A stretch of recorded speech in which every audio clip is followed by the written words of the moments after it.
तो आज मुरली है 7 मार्च 1986 की और मुरली का टाइटल है शिवरात्रि पर अव्यक्त बाप दादा के मधुर महावाक्य। तो आज की जो पूरी मुरली है वो शिवरात्रि के सभी रहस्यों को स्पष्ट करेंगी। जैसे आज की मुरली में सबसे पहले बाबा ने कहा कि जो भी भिन्न भिन्न त्योहार, भिन्न भिन्न उत्सव समय प्रति समय अलग अलग नामों से मनाते हैं, वो सभी इस समय बाप और बच्चों के मधुर मिलन, उत्साह भरे मिलन, भविष्य के लिए उत्सव के रूप में बन जाते हैं।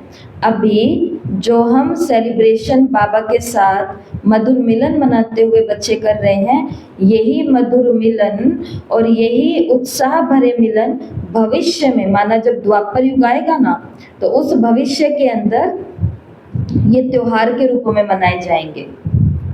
बाबा ने कहा इस छोटे से संगम युग के अलौकिक जीवन, अलौकिक प्राप्तियां, अलौकिक अनुभवों को द्वापर युग से भक्तों ने भिन्न भिन्न नाम से यादगार बना दिया।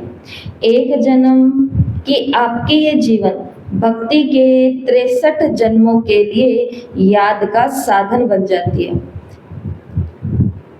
बाबा ने कहा एक जन्म कि हमारी ये जीवन, जो भी मैं आपको साकार मुरली में बता रही थी कि जब हम बाबा पर समर्पित हो जाते हैं मन बुद्धि से, तो उस समय हम जो बाबा के साथ में महसूस करते हैं या जिन कर्तव्यों में बाबा का हम साथ देते हैं, तो वो चीज़ें यादगार बन जाती हैं। 63 जन्म भगत उनको यादगार के रूप में मनाएंगे, वो भगवान को याद करने के साधन बन जाएंगे। तो इतनी सारी बातों में से बाबा ने ये बात समझाने की कोशिश करी है। यहाँ पर जो हम सेलिब्रेशन करेंगे भक्ति में, वो उत्सव, त्योहार, मिलन के रूप में मनाए जाएंगे, जिसके अंदर आज जो मुरली चली शिवरात्रि पर, तो बाबा ने कहा ये त्योहार जो शिवरात्रि भी मनाया जा रहा है, ये भी उसमें से एक है। क्योंकि ओरिजिनल में तो बाबा ने कहा आप शिव जयंती रोज मना रहे हो, क्योंकि ये संगम युग है ही अवतरण युग, श्रेष्ठ कर्तव्य, श्रेष्ठ चरित्र करने का युग। तो एक जीवन हम शिव जयंती हर दिन मनाते हैं, तो भक्ति के अंदर फिर ये यादगार के रूप में बनाएंगे साल में। आप सबका है मिलन मनाना, उन्हों का है मनाना माना आह्वान करना। हमारा मनाना माना उस दिन मिलना। शिवरात्रि है तो हम वैसे भी बाबा से बहुत अच्छे से मिलते हैं, लेकिन उस दिन बाबा आते हैं तो हम प्रभु से मिलन मनाते हैं। और शिवरात्रि पर भक्त आत्माएं क्या करती हैं, उसका ज्यादा आह्वान करती है व्रत आदि रख करके। उन्हों का है पुकारना और आपका है पा लेना। वो कहेंगे आओ, आप कहेंगे आ गए। वो कहेंगे भगवान को आओ और आप क्या कहेंगे, आ गए। तो आपके यादगार और प्रैक्टिकल में रात दिन का अंतर है। यादगार वो मना रहे हैं, प्रैक्टिकल में शिव जयंती को हम जी रहे हैं, तो दोनों में अंतर है। और आज की इस मुरली में बाबा ने बताया कि मुझे भोला भंडारी क्यों कहते हैं। शिव जी को कहते हैं ना शिवरात्रि के दिन की शिव बाबा तो भोला भंडारी है, भोलानाथ है। भोला भी है और भंडारी भी है, जबकि ये पॉसिबल नहीं है दुनिया में। दुनिया में कोई भोला होएगा, उसको कौन देगा भंडारे भरने के लिए? ना वो खुद भर पाएगा, ना उसके पास कोई भरे हुए भंडारे छोड़ करके जाएगा, क्योंकि पता है ये तो क्या है, भोला है। तो भोले को भंडारी नहीं कह सकते इस संसार में, लेकिन शिव बाबा भोला भी है और भंडारी भी है। भोला क्यों है? क्योंकि नियम यही है कर्म सिद्धांत का कि जो जितना करेगा वो उतना पाएगा। शिव बाबा ने कहा लेकिन मैं अभी संगम पर जब आता हूँ तो मैं भोला भंडारी कहा जाता हूँ, कारण कि जितने का उतने का तो हिसाब है ही है, लेकिन अभी अगर तुम एक करोगे तो मैं भोला हूँ ना, तो उस एक का क्या कर दूंगा, पदम कर दूंगा। कहाँ एक और कहाँ पदम। एक गिनती में पहला होता है, पदम गिनती का लास्ट होता है, ऐसा बाबा ने कहा। तो भोलानाथ इसलिए कहते हैं क्योंकि इस समय देने में जितने और उतने का हिसाब नहीं रखते, एक का पदम गुणा करके देते हैं। हाँ, हिसाब तो फिर भी यही है कि दोगे तभी मिलेगा, लेकिन भोला इसलिए है कि देंगे इतना सा और वो मिलेगा अनगिनत, बाबा ने मुरली में शब्द यूज किया अनगिनत, तो कहाँ एक और कहाँ पदम, तो अनगिनत देने वाले भोले भंडारी का दिन यादगार के रूप में मनाते हैं। तो अभी तक मुरली का हमने 1.5 पेज सुना, मेन पॉइंट्स, तो उसके अंदर हमने क्या क्या समझ को लिया। सबसे पहले बाबा ने कहा कि जो जो आप सभी ने यादगार के रूप में इस श्रेष्ठ युग को, अवतरण युग को, कल्याणकारी युग को मेरे साथ प्रैक्टिकल में मनाया, भगत 63 जन्म भगवान को याद करने का इसको साधन बना लेंगे। आपका मनाना, शिवरात्रि हम भी मनाते हैं, शिवरात्रि वो भी मनाते हैं, लेकिन आपका शिवरात्रि मनाना माना मिलन मनाना, उनका शिवरात्रि मनाना माना आह्वान करना कि उस दिन ज्यादा साधना, ज्यादा तपस्या। आपका शिवरात्रि मनाना माना पा लिया, ये कहना, उनका पुकारना, हमारा है आ गए और वो कहेंगे आओ आओ आओ। फिर बाबा ने कहा मुझे भोला भंडारी क्यों कहते हैं? क्योंकि मैं एक का पदम करके देता हूँ, हिसाब नहीं रखता मैं, इसलिए भोला भंडारी देते हैं, भोला भंडारी कहते हैं। इतने जन्मों की गारंटी और कोई नहीं कर सकता, कितना भी बड़ा कोई दाता हो, लेकिन अनेक जन्म का भरपूर भंडारा होने की गारंटी तो कोई भी नहीं कर सकता। तो भोलानाथ ही हुआ ना, नॉलेज होते हुए भी भोला बनते हैं, इसलिए भोलानाथ कहा जाता है। वैसे तो हिसाब करने में एक एक संकल्प का भी हिसाब जान सकते हैं, लेकिन जानते हुए भी देने में भोलानाथ है। अगर वो हिसाब लेने में आए ना हमारा, तो एक एक संकल्प भी वो ले सकता है हिसाब का, कि हाँ जब तुम मुझे दे रहे थे तो तुम्हारे मन के अंदर तो संकल्प यही था कि मैं बाबा को दे रहा हूँ, कल को बाबा मुझे पदम गुणा करके देगा। तो बाबा ने कहा संकल्प भी मैं तुम्हारा देख सकता हूँ, लेकिन भोला बन जाता हूँ जानते हुए भी, क्योंकि मुझे तो देना ही है ना। तो आप सभी भोलेनाथ बाप के भोलेनाथ बच्चे हो ना, तो जैसे हमारा बाप भंडारी है भरपूर, हम भी उसके बच्चे क्या होने चाहिए?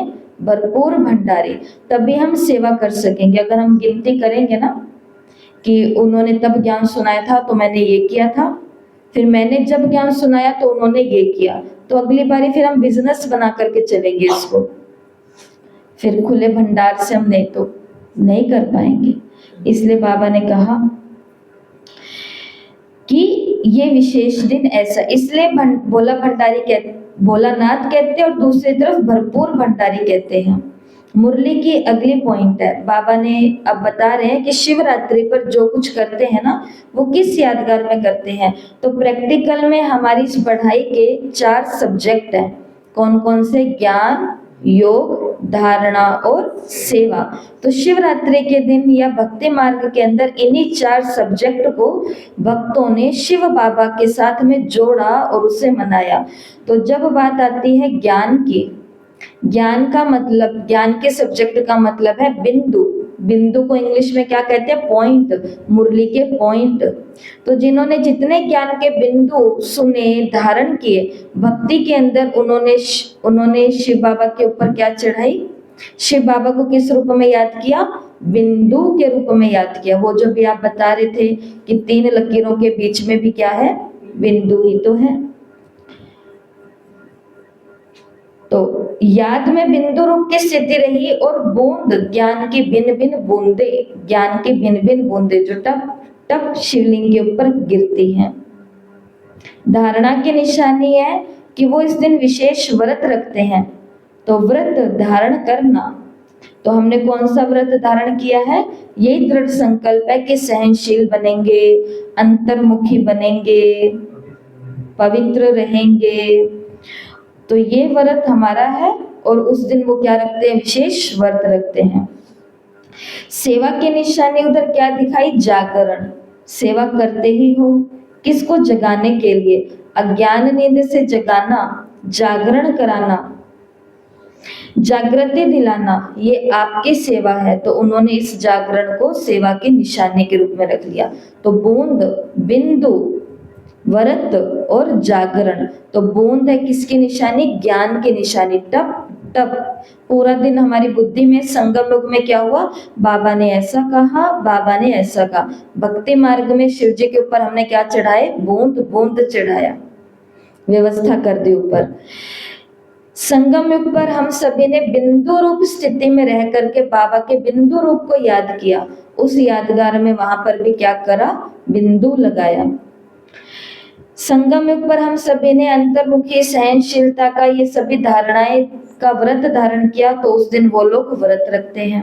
संगम युग पर हम सभी ने सबको ज्ञान की नींद से जगाने का कर्तव्य किया, तो उस दिन वो लोग भी क्या करते हैं, जागरण करते हैं। ये सेवा की निशानी है। तो 4 सब्जेक्ट शिवरात्रि पर वो इस रूप में 63 जन्मों तक मनाएंगे। बाबा ने कहा अब बलि भी चढ़ानी है, तो बलि कौन सी चढ़ती है वहां पे, तो जो चढ़ती है। यहाँ कौन सी बलि चढ़ानी है, चढ़ाई। संगम युग पर बाबा के बच्चों ने शिव बाबा पर कोई तो बलि चढ़ाई थी, जिसकी यादगार में भक्तों ने फिर वो वाली बलि भी चढ़ाई। तो बलि है मेरेपन को और मैंपन को समर्पण करना, इसे कहते हैं बलि चढ़ाना। और बाबा ने तो बता भी दिया कैसे करोगे मेरेपन को समर्पण। मैं कर रहा हूं नहीं, कौन करा रहा है, बाबा करा रहा है। मैं कह रहा हूं नहीं, बाबा मेरे से ये कहलवा रहा है। मतलब अच्छी बातें, उल्टी पुल्टी बातें बोलने के बाद नहीं बोलना कि बाबा ने कहलवाया, बाबा ने कराया, बाबा ने चलाया। समर्पण कि मैं जिस सेवा के मार्ग पर चल रही हूँ, जो करने जा रही हूँ, बाबा मेरे साथी, आओ बाबा आपका कार्य आप जानो, आपका काम जाने, मेरी मदद करो। मदद किस लिए करो, ताकि मैं फेमस हो जाऊं। मदद किसके लिए करो, ताकि मैं प्रसिद्ध हो जाऊं। वो तो हो ही जाएंगे, कुछ करेंगे तो होएंगे भी, इसलिए नहीं मदद करो। जब काम बाबा का है तो बाबा को किस लिए बुलाना है, ताकि बाबा आपकी दाढ़ी की लाज रख सकूं। मम्मा ने उस दिन क्या कहा कि छोटा बच्चा होता है वो कभी बाप की दाढ़ी को पकड़ता है, कभी मूछ को पकड़ता है। मम्मा ने कहा तुम भी पकड़ो बाबा की दाढ़ी और मूछ, बाबा मना नहीं करेगा। याद है क्या मुरली मम्मा की वो वाली। पर मम्मा ने कहा कि बाबा की दाढ़ी मूछ हर कोई थोड़ी ना पकड़ सकता है। हक होता है, जहाँ प्योरिटी होगी, जहाँ स्वच्छता होगी, जहाँ अधिकार होगा, वही है जो बाबा की दाढ़ी मूछ पकड़ सकता है। नहीं तो बाबा को टच भी नहीं कर पाएंगे अगर अंदर में, जैसे एक मुरली के अंदर बाबा ने कहा कि बच्चे कहते हैं बाबा आपको फाकी पहने, हक करें, गले लगाएं। बाबा ने कहा कि तुम अभी इतने स्वच्छ नहीं बने हो कि बाबा को गले लगा सको। और कहीं कहीं पर बाबा कहते हैं कि बच्चे तो मेरे गले का हार है। हम गले में ही पड़े हुए हैं, बाबा के सिर का ताज है। साफ सुथरे बच्चे हो गए, हंसते मुस्कुराते हो गए, तो अपने आप ही लिया जाता है। गोदी उठा लगे, वो आप दाढ़ी मूछ बाल सब पकड़ लेगा। अगर गंदे मंदे होंगे तो कौन उठाता है बच्चे को, कोई नहीं लेता ना। जैसे हम कहीं कहीं जाते हैं तो वहाँ पे छोटे छोटे बच्चों को भी मतलब छोटे छोटे बच्चों को भी ले आते हैं दर्शन कराने के लिए, आशीर्वाद लेने के लिए, है ना। वो अपने आप ही आगे ना दो। तो फिर बाद में हम उनको ऐसे देखते रहते हैं। अब घर वालों की क्या इच्छा होती है कि ये उठाएं और इनको ले, थोड़ा स्पर्श करें, लेकिन हम ऐसे दूर से, हाँ अरे वाह बाबा का बच्चा, बहुत अच्छा बच्चा, आत्मा बहुत अच्छी है, शक्तिशाली। बाद में वो संकेत समझ जाते हैं। वो कहते हैं कि नहीं दीदी अभी अभी बस नहा करके लेके आए हैं, अभी एकदम साफ सुथरे हैं। जब ऐसा सुनते हैं तो ऑटोमेटिक उनको फिर गोदी में ले लेते हैं। मम्मा ने कहा बाबा की दाढ़ी पकड़ो, बाबा की मूछ पकड़ो, कुछ भी करो। फिर मम्मा ने 5-6 लाइनों के बाद कहा पर ये भी कौन कर पाएगा जो इतना स्वच्छ होगा, शुद्ध होगा, पवित्र होगा। तो ये जो होता है ना कि भाई बाबा मैं ये कर रहा हूँ तो आपको ही कराना है। किस लिए कराना है, ताकि बाबा आपकी लाज रख सको बस। बाकी आपका काम है, सफल ना हो ये तो इम्पॉसिबल है।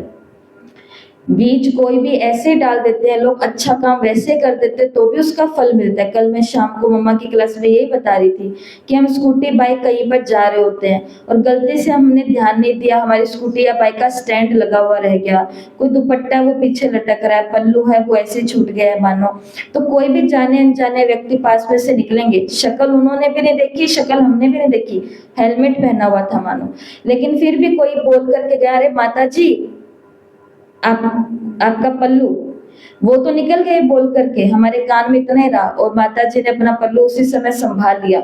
घर आकर के घर के लोगों को बताएंगे कि नहीं बताएंगे, देखो भाई भगवान ने ऐसे रक्षा करी, आज तो भगवान किसी ना किसी को भेज देता है।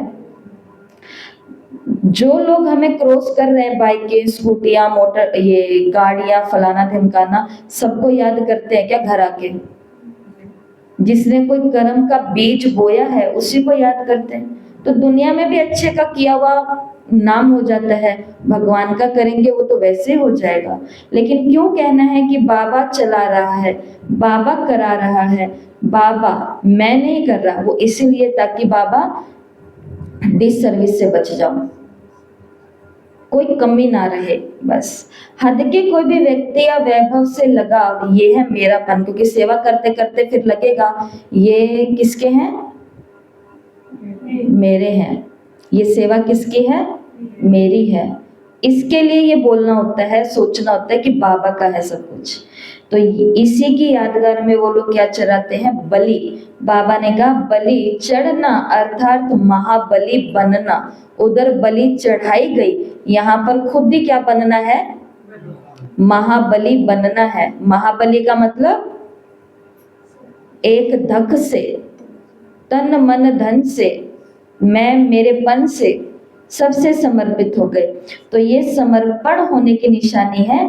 तो भक्तों को आप भी दिल से शाबाश तो देते हो ना कि उन्होंने यादगार कितने अच्छे बनाए, बूंद भी बनाया, बिंदु भी बनाया, जागरण भी बनाया, व्रत भी बनाया और साथ में बलि भी मनाया।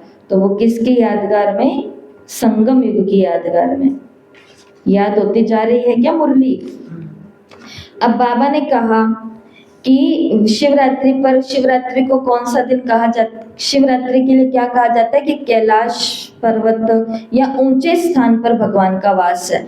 तो बाबा ने कहा सदा ऊपर से नीचे आकर के कर्म करेंगे या नीचे धरती पर ही रह करके कर्म करेंगे, ऊपर रहना अर्थात ऊपर की स्थिति में रहना। अवतरण, शिवरात्रि को क्या बोलते हैं, ये अवतरण दिवस है जिसमें बाबा बच्चों को बोलते हैं हैप्पी बर्थडे टू यू, और बच्चे बाबा को बोलते हैं बाबा happy birthday to you. Happy birthday वाला लगाते हैं ना, बैलून भी लगाते हैं, केक भी काटते हैं, कैंडल भी जलाते हैं, सब हैप्पी बर्थडे पर छोटे बच्चे जैसे अपने छोटे छोटे दोस्तों को बुलाते हैं, हम भी अपने हैप्पी बर्थडे पर अपने बड़े बड़े आसपास के सब लोगों को, क्लास को बुला लेते हैं, आओ आज मेरे घर पर मेरा और मेरे बाबा का बर्थडे मनाया जा रहा है। परिवार वालों को भी बुला लेते हैं, खुशी होती है कि भाई आज हमारा जन्मदिन है।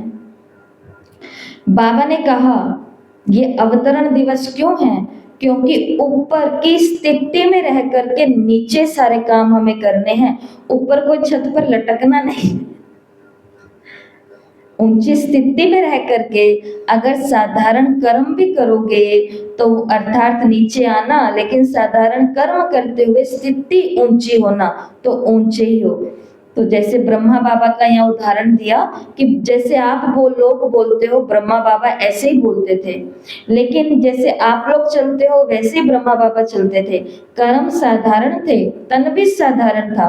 तन तो देखो 93 साल का, 92-93 साल का, तो तन भी साधारण था, बोल भी साधारण थे, चाल भी साधारण थी, लेकिन स्थिति ब्रह्मा बाबा की हमेशा क्या रही, ऊंची रही। तो ऐसे ही आप भी सदा ऊंची स्थिति वाले हो। जैसे आज के दिन को अवतरण दिन कहते हो, तो रोज अमृत वेले ऐसे सोचो कि निद्रा से नहीं, शांति धाम से कर्म करने के लिए अवतरित हुई हूँ और रात को कर्म करके फिर से शांति धाम चले जाओ। जैसे भाई लोग होते हैं ना, घर से सुबह निकलते हैं और शाम को फिर घर लौट आते हैं, ऐसे ही बाबा ने कहा सुबह उठो अमृत वेले तो क्या सोचो कि मैं आत्मा परम धाम से इस देह में अवतरित हुई हूँ कर्म करने के लिए, और रात को सोते समय ये अभ्यास बहुत अच्छा बताया हुआ है हमारे बड़ों के द्वारा कि जब आप रात को सो बेडरूम में जा करके तो उस समय क्या समझो कि गाड़ी को गैराज में खड़ा कर दिया और अब मैं आत्मा अपने बेडरूम में जा करके सोऊंगी। जैसे गाड़ी को पूरा दिन ड्राइवर यूज कर रहा है लेकिन सोता तो गाड़ी में नहीं है ना, सोता तो बेडरूम में ही है ना, गाड़ी को तो गैराज में छोड़ देता है। तो हमारा जो बिस्तर है हमारे कमरे के अंदर, हमारा जो बिस्तर है वो क्या है, गैराज, उस पर इस गाड़ी को छोड़ दो, गैराज अभी नहीं छोड़ना। और फिर रात को क्या करो, आत्मा को अपने बेडरूम में, चाहे वतन में चाहे परम धाम में, शांति धाम। तो अवतरित आत्मा होते कर्म श्रेष्ठ करने के लिए हैं। और फिर लास्ट में बाबा ने कहा आप लोग बाप दादा को मुबारक देते हो, लेकिन बाप दादा कहते हैं पहले आप, अगर बच्चे नहीं होते तो बाप कौन कहता, ये देखो ये है भगवान। बाबा ने कहा पहले तो आप हो, आपको हैप्पी बर्थडे टू यू, आपको जन्मदिन की, आपको शिवरात्रि की, आपको शिव जयंती की मुबारक, क्योंकि आप नहीं होते तो मेरे को बाप कौन कहता। जैसे पिता की भावना, अभी वो भगवान के रूप में नहीं है ना, अभी वो बाप के रूप में। जैसे इधर का बाप को बच्चे कहेंगे हैप्पी फादर्स डे पापा, हैप्पी पिताजी दिन पापा, तो वो कहेंगे कि तुम्हारे कारण ही तो फादर्स डे आया है ना, तुम हो तो हमारा दिन इतना अच्छा जा रहा है, तुम्हारे लिए भाग रहे हैं, तुम्हारे लिए कर रहे हैं, तुम्हारे को देख करके हमें तो अच्छा लगता है। शिव बाबा पिताजी के रूप में है अभी, इसलिए कह रहा है, बाकी उसको कोई, हम नहीं उसका काम करेंगे तो भी वो अपना काम कर देगा, अपने बालकों का उसे पता है सब कुछ। लेकिन पहले आप, ये बाबा ताकि सिखाते हैं उनको, जैसे मैं इतनी बड़ी अथॉरिटी होकर के भी हमेशा डाउन टू अर्थ रहता हूँ, तुम भी ऐसे ही रहा करो। बच्चे ही तो बाप को बाप कहते हैं ना, इसलिए ध्यान से सुनना, इसलिए पहले बच्चों को मुबारक, तब बाप कहेगा हाँ मैं बाप हूँ तो मुबारक स्वीकार हो। आप सब बर्थडे का गीत गाते हो ना, हैप्पी बर्थडे टू यू, बाप भी कहते हैं हैप्पी बर्थडे टू यू। ये है बाबा। हम शिवरात्रि पे क्या करें क्या ना करें, सोएं जागें, आनंद लें आनंद ना लें, टेंशन में आ जाए कि लो भाई सबके हो रहा है, मेरी बारी भी आने वाली है, अलग अलग है मन के भाव कि करना ही है काम, नक्की तो करना ही है। ये हम लोगों के लिए तो सोच लेते हैं ऐसा, लेकिन हमें पता नहीं है वाइब्रेशन कहाँ जा रहे हैं। उसका बर्थडे हमको कैसे बनाना चाहिए, बाबा ने एक मुरली के अंदर बोला ढोल नगाड़े बजा करके बजाना चाहिए, बनाना चाहिए। क्या, हैप्पी बर्थडे टू यू, ऐसा होना चाहिए। आप सबकी पालना क्या है, बाप की, परिवार की बधाइयों में तो आप पल रहे हो। बताओ हमारा संगम किस में जा रहा है, रोज तो बधाइयां हैं। कल घर की बधाई हो गई, पहले बच्चों की बधाई हो गई, योगा की बधाई हो गई, मम्मा की मुरलियों की तो बधाई की हम कोई सीमा ही नहीं है। हर दिन क्या है, बधाई ही तो बधाई है। बाबा के घर में जो बच्चे रहते हैं, मैं कहती हूँ कि ब्रह्मा कुमारी बन करके कुछ भी ना करें तो भी ये जीवन बधाई का जीवन है। इतना बड़ा परिवार है, कभी किसका जन्मदिन आ जाता है, कभी किसकी सालगिरह आ जाती है, कभी किसके बच्चे आ जाते हैं, कभी किसकी छुट्टियां शुरू हो जाती हैं, तो हर दिन किस में जा रहा है, बधाई और खुशी, बधाई और खुशी। तो बाबा कह रहे हैं आप तो ये बधाइयां जो हम ले और दे रहे हैं ना, ये भगवान की पालना है। बधाइयों में ही नाचते हो, गाते, पलते, उड़ते जा रहे हो, तो ये पालना वंडरफुल है। एक दो को हर कड़ी क्या देते हो, बधाइयां। यही तो पालना की विधि है। पालो तो कैसे पालो? बधाई देके। घर समझे आप इस बात को? हम घर के अंदर 2 जने रहते हैं, 4 जने रहते हैं, 10 जने भी रहते हैं मान लो, या 20 भी रहते हैं। हम 20 के 20 जने कैसे रहने चाहिए? शिकायत ना करते रहे एक दूसरे को। आपने ये नहीं किया, वो नहीं किया, ये नहीं किया, वो उसको कर रहा है, वो उसको कर रहा है, वो उसको कर रही है, वो उसको कर रही है। ऐसे करते करते तो हमारा घर खत्म। बाबा कह रहे हैं, बाबा की इतनी बड़ी फैमिली है और हर सेंटर पर बहनों की फैमिली कितनी बड़ी है, कैसे चल रही है गाड़ी? बधाइयां देते देते। क्योंकि बाबा ने अब आगे मुरली में एक युक्ति बताई है, रोंग को रोंग मत को। उस समय जैसे बाबा ने उदाहरण दिया कि मरीज आता है डॉक्टर के पास और डॉक्टर को पता है कि इसके पास टाइम अभी कम है। मरीज बार बार पूछेगा कि डॉक्टर साहब मेरा टाइम अभी कम है, अब क्या आगे? तो डॉक्टर कभी बोलता है क्या अपने मुंह से कि हाँ सही कह रहा है, तू मरने वाला है? डॉक्टर फिर भी क्या कहता है कि नहीं नहीं, सब राइट हो जाएगा, हिम्मत रखो, यही कहता है ना। लेकिन वास्तविकता तो पता है। ऐसे ही बहुत अच्छी बात मुरली में बाबा ने कही कि बाबा कभी किसी को रोंग नहीं कहेंगे, मुरली में सुना देंगे बाबा। किसी की कोई बात अव्यवस्थित लगी है, अनुशासन के विरुद्ध लगी है, तो मुरली में निमित्त सुना देंगे, मुरली में बाबा सुना देंगे। पर्सनली कोई आकर के पूछेगा कि मैं रोंग हूं, आपने ये बात मेरे लिए कही, और सोचो उस समय बहन जी कहते हैं आपके लिए कही, तो फिर क्या हाल होएगा हमारा? इसके लिए बाबा ने कहा रुक जाओ, थोड़ी देर रुक जाओ, नहीं तो वो दिल शिकस्त हो जाएंगे। मुरली में बता दो जो बताना होता है। और देखो समझदार को तो इशारा काफी होता है, जिससे भूले चुके कुछ हुआ है ना, वो समझ जाता है, वो आगे से नहीं करता फिर ऐसा। तो डॉक्टर तो आखिरी सांस तक भी यही कहेगा कि दिल कमजोर ना करो, दिल कमजोर ना करो। ऐसे बाबा ने कहा हमें अपने घरों में भी कैसे चलना है, कैसे पालना करनी है, ऐसे ही करने, हिम्मत देने एक दो को। तो ये है आज की मुरली। तो मैं समझती हूँ आज की मुरली तो पूरी शिवरात्रि के रहस्य से भरी हुई है, और ये हमें प्रैक्टिकल में करना है। यादगार तो वो लोग बना रहे हैं। तो आज की मुरली से 20 पॉइंट सभी को निकालने हैं और अपनी नोटबुक में लिख करके रखने हैं। अगर टेलीग्राम शुरू हो जाता है, मैसेज आपके पास पहुंच जाएगा, पता नहीं अब उसके क्या अपडेट्स आएंगे, तो वो आपको हम बता देंगे, तो फिर उसमें भेजना, नहीं तो अपने पास नोट्स बना करके रखना। अच्छा, ओम शांति। ओम शांति।